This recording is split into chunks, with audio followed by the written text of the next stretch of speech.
네, 오늘 구약의 말씀과 서신서의 말씀, 오늘은 구약이 아니군요. 사도행전의 말씀이 이제 계속 진행되는데 생략하고 복음서의 말씀, 설교 본문만 우리가 같이 나누었습니다. 오늘 찬양, 때로는 너희 앞에, 이 찬양은 베드로전서 2장 서신서 말씀과 맞는 찬양인데 말씀을 읽지 못하고 찬양만 하게 되었습니다. 오늘 복음서 말씀 제목은 그 일로 말미암아 나를 믿으라. 오늘 우리가 교독한 요한복음 14장 말씀에서는 예수님과 하나님이 겹쳐집니다. 오버랩되고 있어요. 1절 말씀을 보면 너희는 마음에 근심하지 말라. 하나님을 믿으니 또 나를 믿으라. 예수님이 마치 하나님을 믿듯이 나를 믿으라 이렇게 얘기를 하고 계세요. 또 7절을 보면 너희가 나를 알았더라면 내 아버지도 알았으리로다. 이제 너희가 그를 알았고 또 보았느니라. 예수님을 통해서 제자들이 하나님을 보았고 하나님을 알았다라고 하는 아주 알쏭달쏭한 이야기를 하십니다. 마치 예수님 스스로 내가 곧 하나님이다. 제자들에게 이렇게 말씀하시는 것처럼 보여집니다. 제자들은 지금 예수님이 사실을 그대로 말씀하시는 것인지 아니면 지금 어떤 우리가 알지 못하는 비유를 말씀하시는 것인지 참으로 애매한 가운데 예수님이 무슨 말씀하시는 것인가 고민에 빠져 있습니다. 만약에 비유를 해도 당시 유대인들이 이런 비유, 하나님과 내가 동일하다라는 식의 비유를 한다는 것은 도저히 용납될 수 없는 일이었습니다. 왜냐하면 유대인들에게 하나님은 너무나도 거룩하신 유일하신 하나님이신지라 그런 비유를 하면 안 될 뿐만 아니라 하나님의 이름조차 함부로 부를 수가 없었거든요. 너무 거룩한 우리가 아버지 이름을 마음대로 우리가 부를 수 없지 않습니까? 그래서 저희 아버지의 경우에는 이자, 태자, 호자 이렇게 겨우 부르는데 하나님의 이름을 아예 유대인들은 부를 수조차 없었던 것입니다. 그래서 하나님의 이름이 만약에 성경에 나온다, 아니면 하나님의 이름을 부를 일이 있으면은 그것을 유대인들의 말로 아도나이, 주님이라고 하는 말로 대체했어요. 하나님의 이름을 안 부르고 아도나이, 주님 이렇게 불렀습니다. 그런데 그러다 보니까는 하나님의 이름이 구체적으로 뭐였는지 그 발음하는 것을 잊어버렸어요. 몇백 년, 몇천 년간 이렇게 이어오다 보니까 하나님의 이름 자체를 그들이 잃어버렸습니다. 나중에 학자들이 하나님의 이름을 다시 복원해보자. 원래 어떤 이름이었을까? 그래서 나온 것이 우리가 잘 아는 여호와입니다. 여호와가 사실은 하나님의 정확한 이름이 아니에요. 어떤 사람은 여호와 아니다, 야훼가 맞다 주장하는 사람도 있고, 아니다, 야훼도 아니고 야외가 맞다 이렇게 하는 사람들이 있어요. 모두 정확하지 않습니다. 지금 알 수 있는 것은 하나님의 이름의 자음만 알 수 있어요. 모음을 몰라요. 원래 고대 히브리어에는 모음이 없습니다. 유대인들은 자음만을 쓰고 모음을 유추해서 그 전승을 통해서 할아버지가 발음했던 것을 아버지가 발음했던 것을 내가 했던 것을 아들에게. 옛날 성경은 모음이 없어요. 자음만 있어요. 그것을 보고 모음을 붙여서 그냥 읽었던 거예요. 나중에 자음이 이제 세종대왕 같은 사람이 나와서 개발했겠지만 그 전까지는 모음이 없어서 그냥 자음만으로 했던 것이죠. 그래서 지금 남아 있는 것은 옛날 성경을 보면 히브리어 옛날 성경에 남아 있는 것은 하나님 이름의 자음만 남아 있습니다. 그 자음 네 글자를 가리켜서 신성 사문자, 신성스러운 네 글자다 그러는데 영어로 말하면 그 자음이 WHYH예요. WHYH가 어떻게 발음하지? 그래서 이것을 여호와라고 발음하는 사람도 있고 야훼라고 발음하는 사람도 있고, 이게 지금 하나님의 이름을 모릅니다. 그러니까 유대인의 히브리어 알파벳으로는 이게 어떻게 되죠? 요드인가? 요드해, 와우해라고 하는 히브리어 알파벳만 남아있고 그 모음이 없어요. 그러다 보니 이제 아무도 그 발음을 아는 사람이 없게 된 것이죠. 그 정도로 하나님은 거룩하신 하나님이라서 유대인들이 하나님의 이름을 부를 수가 없었습니다. 따라서 100% 유대인들로 구성된 예수님의 제자들 역시 예수님이 아무리 위대한 스승이라 할지라도 예수님을 하나님과 동일시하는 것은 그들에게 신성모독이었어요. 하나님과 같은 분으로 예수님을 생각할 수 없었던 사람들이 유대인들이거든요. 그렇다고 해서 예수님과 직접 맞서서 예수님 지금 무슨 일 하시는 겁니까? 라고 하기에도 지금 알쏭달쏭한 순간이기 때문에 이들은 난감한 처지에 있습니다. 이 이야기를 들으면서. 그러자 제자 가운데 그때 용감했던 빌립이 나서서 예수님, 그렇다면은 우리에게 아버지를 보여주십시오. 하나님의 아버지를 보여주십시오. 그러면 저희가 만족하겠습니다. 라고 이야기를 합니다. 아마 모두가 하고 싶었던 말을 빌립이 용감하게 이야기를 꺼냈던 것이죠. 예수님이 대답을 하십니다. 빌립아, 내가 오랫동안 나와 함께 있었음에도 내가 나를 알지 못하느냐? 이건 또 무슨 얘기입니까? 내가 오랫동안 너희와 있었는데 아직도 나를 모르느냐? 이거는 빌립이 기대한 대답이 아니에요. 빌립이 예수님께 질문했을 때에는 진짜 하나님을 우리 앞에 짠 하고 나타나게 해주십시오. 이것을 요구했다기보다 우리가 예수님 말씀을 알아듣기 힘듭니다. 좀 정확하게 좀 말씀해 주십시오. 이런 차원에서 하나님을 보여달라고 얘기했던 것이 아닌가 생각해요. 그런데 예수님은 아주 헷갈리는 대답을 하셨죠. 오랫동안 내가 너희와 함께 있었는데 아직도 나를 모르느냐? 그리고 이어서 더 놀라운 말씀을 하십니다. 나를 본 자는 아버지를 이미 보았거늘 어찌하여 아버지를 보이라고 하느냐라고 해요. 이젠 빌립이 헷갈릴 뿐만 아니라 다른 제자들도 도대체 이게 뭔가, 예수님을 본 사람이면 하나님을 이미 보았다는 게 이거는 그 비유도 아닌 것 같고, 그럼 이게 100% 사실인가? 정말로 아주 애매한 그런 처지에 빠졌습니다. 이것은 한두 사람 그냥 정신이 혼미해지는 정도가 아니라 세상이 완전히 뒤집혀질 이야기. 예수님 말씀이 사실이라면 당시 유대 사회가 뒤집어질 만한 놀라운 일입니다. 예수님은 거기서 멈추지 않고 한 발자국 더 나아가십니다. 10절에서 내가 아버지 안에 거하고 아버지가 내 안에 거하시는 것을 내가 믿지 아니하느냐. 이것을 우리가 중학교 수학 시간에 다 배웠죠. 집합 개념 배울 때 뭐죠? A가 B의 부분집합이고 동시에 B가 A의 부분집합이면 뭐죠? A 이퀄 B가 되는 것입니다. 다시 말해 예수님이 하나님이라는 거예요. 이 제자들이 이 수학을 알았는지 모르겠지만 아무리 들어도 그럼 이거 예수님이 하나님이라는 것처럼 들리는데 이게 도대체 뭐냐? 그들은 정말 뒤집어질 상황입니다. 그러나 오늘날 우리들은 충분히 이해를 해요. 왜냐하면은 100% 이해하는 건 아니지만 대부분 잘 모르지만 우리에게는 이미 예수님의 이 말씀을 통해 지금 삼위일체 하나님의 개념을 말씀하시는구나라고 대략은 우리는 압니다. 왜냐하면은 우리는 많이 들었거든요. 성부 하나님과 성자 예수님, 성자 예수 그리스도, 그리고 성령 하나님, 이 세 분은 본질이 같으신 분이지만 위격이 다르다. 그래서 성부, 성자, 성령이라고 하는 영어로 그걸 또 퍼슨스라 그래요. 퍼슨은 개인이라고 하는데 그래서 위격이라고 하거든요. 신학적인 용어로. 위격은 다르지만 본질은 똑같은 하나님이시다라고 하는 삼위일체 신학을 우리는 많이 들어서 이걸로 인해서 놀라지는 않습니다.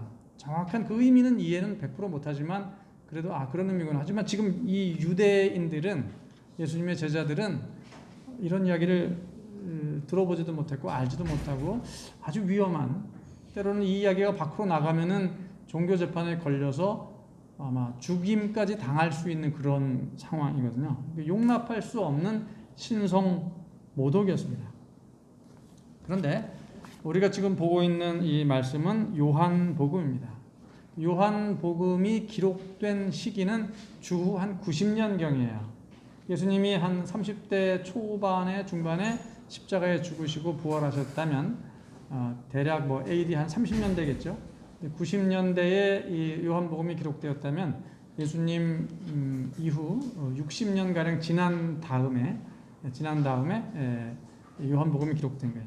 그 무렵에는 AD 90년경에는 이미 모든 교회에서, 그 당시 교회에서 예수님을 하나님처럼 경배하고 있던 시기였습니다. 유대인들도. 그 당시는 이미 다 삼위일체 신앙의 기본적인 내용들이 교회에서 널리 통용되고 있던 시대라는 것을 감안해야 합니다. 하지만 수천 년간 유일신 신앙을 지켜온 100% 유대인인 예수님의 제자들, 그리고 역시 그러한 유대인들로 대부분 구성된 초대 예루살렘 교회가 어떻게 그 짧은 시간에 예수님이 돌아가시고 얼마부터 그 다음에 이제 60년이 지난 요한복음 그 시대까지 거의 일반적으로 교회가 유대인들조차 예수님을 하나님처럼 동일하게 경배하고 찬양하고 예배할 수 있었는가라고 하는 것이죠. 이게 정말 놀라운 일이거든요. 유대인들이 어떻게 그렇게 되었을까? 그들이 신성모독인데. 더 나아가서 가장 열심히 복음을 전파했던 사람이 사도 바울이에요. 바울은 어떤 사람입니까? 자기를 소개할 때 나는 누구보다도 유대교를 지나치게 믿어서 유대인 전통에 깊이 빠져있던 사람이다. 그래서 나를 소개하면 나는 히브리인 중에 히브리인이요, 율법으로는 가장 엄격한 바리새인이다 라고 자기를 소개했어요. 근데 그런 그가 어떻게 예수 그리스도를 하나님과 동일하게 예배할 수 있었는가라는 것은 뭐 결정적인 뭐가 있지 않고서는 도저히 유대인으로서는 불가능한 일이라는 얘기죠. 그 결정적인 근거가 뭔가, 그게 오늘 11절 말씀에 들어있다고 보고 있습니다. 11절 말씀 다시 한번 읽어볼까요? 11절입니다. 11절 시작. 내가 아버지 안에 거하고 아버지께서 내 안에 계심을 믿으라.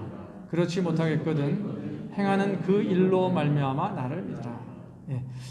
당연히 제자들은 그 믿기가 어려웠죠.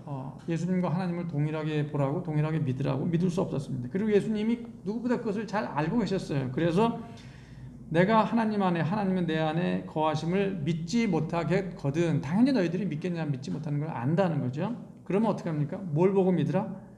행하는 그 일을 보고 믿으라. 행하는 그 일, 여기에 키가 있다는 거예요. 행하는 그 일을 보고 내가 말하는 하나님과 내가 지금 하나이다. 나를 본 자는 하나님을 본 자이다. 믿기 어렵지만 행하는 그 일을 보고 믿으라라고 예수님이 말씀하셨어요.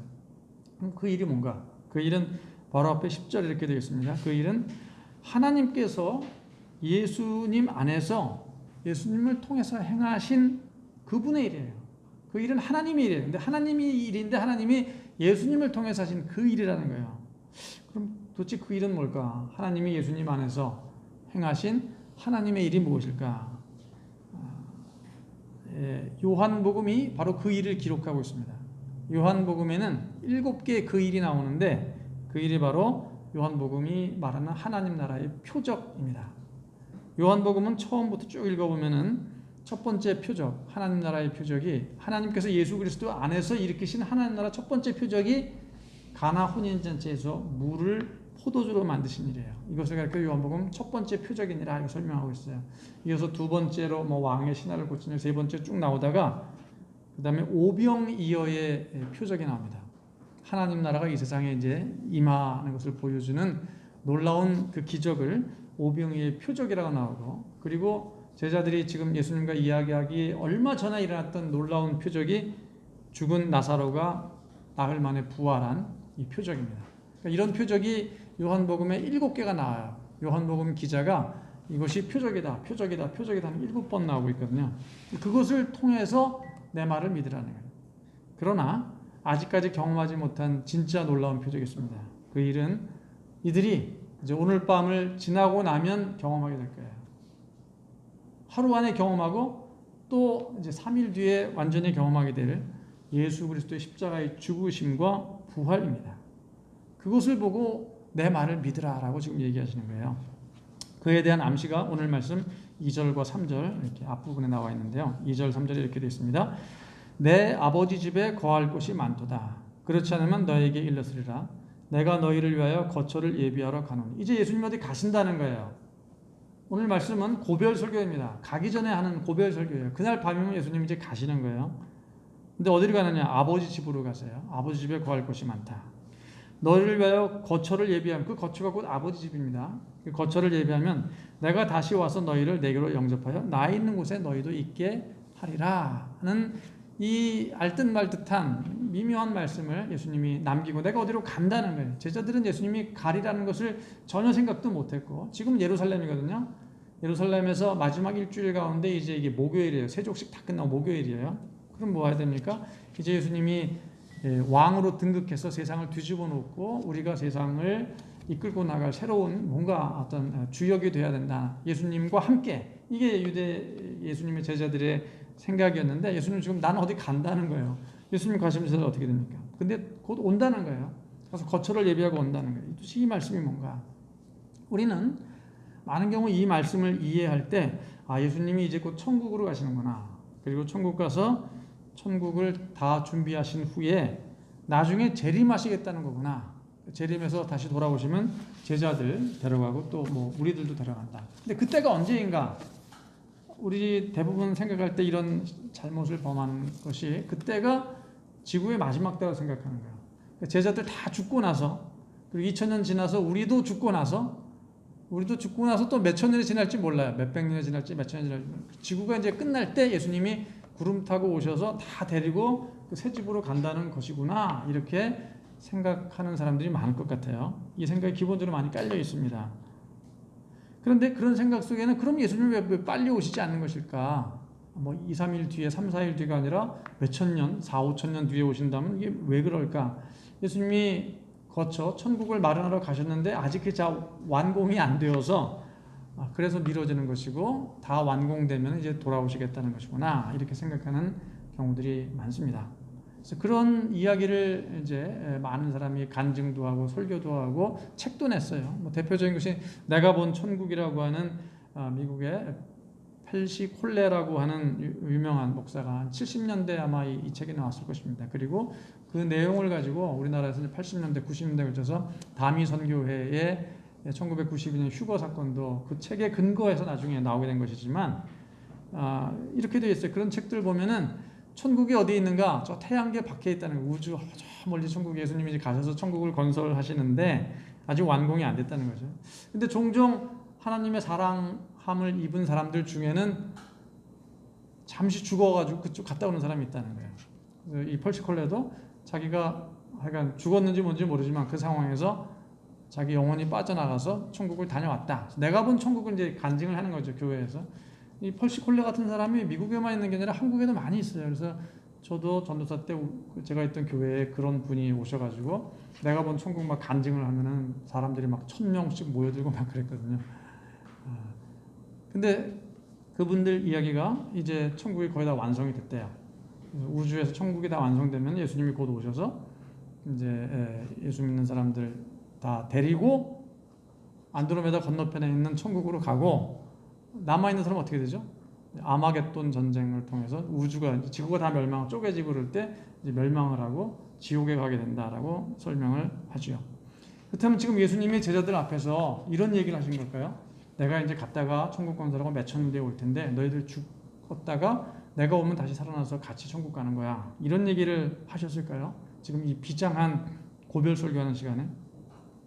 오늘 말씀 2절에서 가장 중요한 핵심 단어는 내 아버지 집이에요. 내가 내 아버지 집, 그 거처를 마련하러 간다는 거예요. 성경에서 말하는 내 아버지의 집은 하나님의 집입니다. 하나님의 집은 곧 성전이에요. 성경에서 내 아버지 집, 하나님의 집, 무슨 집인가? 성전입니다. 성전은 예수님께서도 어릴 때 12살에 부모님이 예루살렘에 갔다가 예수님을 잃어버린 적이 있어요. 나중에 며칠 뒤에 찾아가 보니까 성전 안에서 학자들과 토론을 하고 있었어요. 그때 예수님이 부모님들께 마리아 요셉에게 하신 말씀이 어린 나이에 내가 내 아버지 집에 계실 줄 몰랐습니까? 내 아버지 집은 그 성전이거든요. 그렇다면 이 성전은 하나님과 사람이 만나는 곳이고 성전을 통해서 우리가 죄사함을 받아 성전에 대제사장이 있죠. 그 제사장을 통해서 우리 죄를 사함을 받고 우리가 거기서 하나님의 자녀가 돼서 하나님을 만나는 곳이 성전이거든요. 그런데 예수님은 지금 어떤 말씀을 하시냐면은 이제 잠시 후면은 새로운 성전이 생긴다. 내 아버지 집을 내가 새로 마련하러 간다. 그러니까 옛 성전이 아니라 새로운 성전이 마련될 것이고 그때 내가 이제 돌아와서 여러분들을 나와 함께 거하게 할 것이다. 이런 얘기를 하는 거예요. 이 얘기는 뭐냐면은 이제 세상이 뒤집힌다는 거예요. 새로운 세상이 온다는 거예요. 새로운 성전의 시대가 온다는 거예요. 그 새 성전이 뭔가 요한복음에서는 새 성전을 이렇게 설명하고 있습니다. 새 성전이 뭐냐면은 요한복음 앞부분에 이미 설명한 2장 19절부터 22절에 이렇게 되어 있습니다. 우리 주보 가운데 보면 제일 끝에 별도의 말씀이 약간 나오죠. 주보 제일 마지막 쪽에 별도의 말씀입니다. 이렇게 되어 있어요. 예수께서 대답하여 이르시되 너희가 이 성전을 헐라. 지금 성전에서 예수님 하시는 말씀입니다. 이 성전을 헐라라고 유대인들에게 합니다. 내가 사흘 동안에 일으키리라. 유대인들이 이르되 이 성전은 46년 동안에 지었거늘 헤롯 성전입니다. 헤롯이 46년간 지었는데 네가 무슨 재주로 3일 동안에 일으키겠다는 거냐. 하지만 예수님은 성전된 자기 육체를 가리켜 말씀하신 것이라. 죽은 자 가운데서 살아나신 후에 제자들이 이 말씀하신 것을 기억하고 성경과 예수께서 하신 말씀을 믿었더라. 그러니까 살아있을 때 제자들도 이 말이 뭔지 몰랐고 유대인들 아무도 몰랐다는 얘기죠. 지금 이제 고별 설교에서 하시는 이야기는 이제 새로운 성전, 내 아버지 집이 생긴다 하는 얘기는 예수님이 죽으시고 부활하신다는 얘기예요. 그래서 새로운 성전을 통해서 너희가 하나님을 만나는 새로운 시대가 열린다라는 얘기죠. 그 새 성전은 누굽니까? 신약 성경이 공통으로 말하는 게 새 성전이 예수 그리스도라 그래요. 새 성전 안에는 새로운 대제사장이 있는데 그 새 대제사장이 바로 영원한 대제사장 예수 그리스도이시고 그분을 통해서 죄사함을 받는 거죠. 옛날에는 성전의 제사장을 통해 죄사함을 받았지만 지금은 새로운 영원한 대제사장 예수 그리스도를 통해 새 성전 몸이 되신 성전의 모퉁이 돌 되신 그 예수 그리스도를 통해서 우리가 하나님을 만나서 이제 새로운 예수 그리스도를 통해 하나님을 만나는 새로운 시대가 열린다는 그런 의미를 지금 이렇게 얘기하고 있는 거예요. 이걸 제자들이 알겠습니까? 모르죠. 예수님이 죽으시고 부활하셔야만 알게 되는 그런 알쏭달쏭한 진리이고 제자들은 나중에 다 깨달았죠. 지금은 아무도 모르지만. 이렇게 하면 우리는 본문 말씀이 무슨 말씀인지 이제 감이 잡히게 됩니다. 예수님은 고별 설교를 통해 당장 어디론가 이제 곧 간다 라고 하시는데 그것은 내가 천국을 건설하러 가서 한 3,000년 뒤에 올게. 3,000년 동안 잘 있어. 너희들이 먼저 죽겠지만 염려하지 마. 그 얘기하는 게 아니에요. 제자들이 만약에 예수님 3,000년 뒤에 오신다면은 그게 예수님 제자들에게 무슨 의미가 있겠습니까? 아무 의미가 없는 것이죠. 그 얘기가 아니라 그들 눈앞에 당장 벌어질 오늘 밤이면 내가 예수님 어떻게 되죠? 겟세마네 동산에 기도하시다가 붙잡혀 가세요. 그리고 그 다음 날이면 십자가에 못 박혀 돌아가십니다.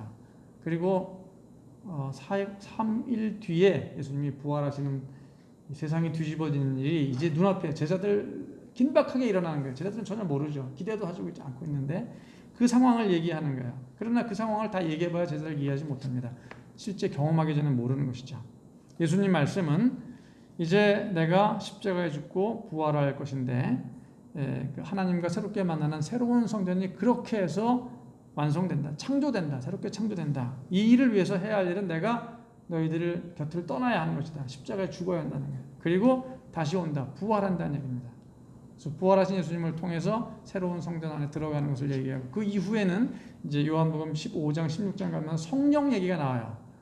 부활하신 예수님이 항상 같이 있는 게 아니라 잠시 40일간 같이 있었지만 그 다음에 성령과 함께 하실 것이라는 얘기가 쭉 요한복음에 설명이 되는 매우 어려운 내용들이거든요. 특히 그 당시 사람들에게. 그래서 이렇게 새로운 세상 하나님 나라가 이 땅 가운데 시작된다라는 말씀입니다. 제자들은 이 사실을 알아야 해요. 지금은 모르지만 나중에 알아야 돼요. 예수님께서 그래서 내가 어디로 가는지 그 길을 너희가 아느니라. 지금 알아야 한다는 것처럼 얘기하지만 제자들은 모르죠. 그래서 도마가 솔직히 말합니다. 우린 모르겠습니다. 주님. 주께서 어디로 가시는지 우리가 알지 못하나이다. 그러자 예수님이 6절에서 말씀하십니다. 내가 곧 길이요 진리요 생명이니 나로 말미암지 않고서는 아버지께로 올 자가 없느니라. 내가 곧 길이다. 그 길이 뭡니까? The way, 방법이에요. 내가 하나님께 나가는 그 방법이다. 그리고 그 유일한 그 진리의 길을 통해서 이제 하나님을 만나게 되고 구원을 얻게 되는 길이 온 세상 모든 사람들에게 열린다라는 이야기를 내가 곧 길이요 진리요 생명이니 나로 말미암지 않고서는 아버지께로 올 자가 없느니라. 이렇게 예수님이 말씀하신 것입니다. 우리는 이 말씀의 의미를 알지만 제자들은 십자가와 부활을 경험하지 못한 제자들은 알 길이 없는 것이죠. 이제 새로운 그 방법, 새로운 길과 진리와 그 생명을 통해서 우리가 하나님께 나아가게 되는 것이죠. 세상 모든 사람들이. 그렇게 우리를 향하신 하나님의 구원 약속이 이제 예수 그리스도의 십자가의 죽으심과 부활을 통해 열린 것이에요. 온 세상, 남녀노소, 빈부귀천 가리지 않고 다 길이 열린 것입니다. 그래서 신약 성경을 보면 그렇게 어리숙했던 제자들이 지금도 어리숙하죠. 뭐가 뭔지 모르고 엉뚱한 소리를 합니다. 몰라요. 그들이 이제 예수님의 십자가 사건과 부활을 경험한 후에 사도행전으로 넘어가면 완전히 다른 사람이 되어버립니다. 그들이 그 짧은 시간에 새로운 사람이 된 것은 예수님이 수천 년 뒤에 천국 건설한 다음에 돌아와서 너희들 데리고 간다. 이 설교를 듣고 이 마지막 고별 설교를 듣고 변한 게 아니에요. 그 얘기가 아니죠. 바로 며칠 뒤에 벌어지게 될 죽음과 십자가 죽음과 부활, 그것을 경험한 후에 그들이 완전히 새로운 사람이 되게 된 것이죠. 그들 눈앞에서 예수 그리스도의 십자가와 부활을 경험하고 나서 그들이 완전히 변화된 것입니다. 네, 그렇게 예수님의 제자들은 구약 성경에 기록된 하나님의 구원 약속이 성취된 것을 알았어요. 하나님 나라가 이 땅 가운데 이렇게 시작되는구나라는 것을 깨닫고 체험했습니다. 그렇기 때문에 그들이 온 세상에 나가서 그 복음을, 기쁜 복음을 전하게 된 것이죠. 그렇다면 목사님, 예수님은 다시 오시지 않나요? 아니죠. 다시 오시죠. 언젠지 모르지만 다시 오십니다. 그리고 그때가 진짜 이제 시작된 하나님 나라가 완성될 때입니다. 하지만 그때는 몰라요. 그리고 그 방법도 우리는 정확히 모르고 목사가 아니라도 목사 할아버지라도 잘 모르죠. 그것에 대해서 이것이다 저것이다 뭐 막 말하는 것은 사실 자기도 모르는 것을 말하는 것에 불과해요. 잘 모르는 것은 하나님께 맡겨야 되고 우리가 아는 것은 예수 그리스도의 십자가와 부활을 통해서 일어난 놀라운 사건들입니다. 바로 그 놀라운 기쁜 소식을 제자들의 공동체 교회가 온 세상에 전한 것입니다. 그리고 이 모든 일이 어디서 생긴 것인가? 그 일입니다. 그 일. 예수님이 아까 말씀하신 그 일. 곧 예수 그리스도의 십자가의 죽으심과 부활을 통해서 이 모든 것이 생긴 것입니다. 그런데 요즘 좀 암담합니다. 왜냐하면 예수님께서 그 삼위일체 하나님의 놀라운 이 구원 사건을 너희가 믿기 어려우면 당연히 믿기 어렵죠. 믿기 어려우면 어떻게 되는가? 무엇을 보고 믿으라? 십자가와 부활을 보고서 믿으라 라고 제자들에게 얘기했고 제자들이 그것을 보고 믿고 그들의 삶이 달라지고 세상에 복음을 전했어요.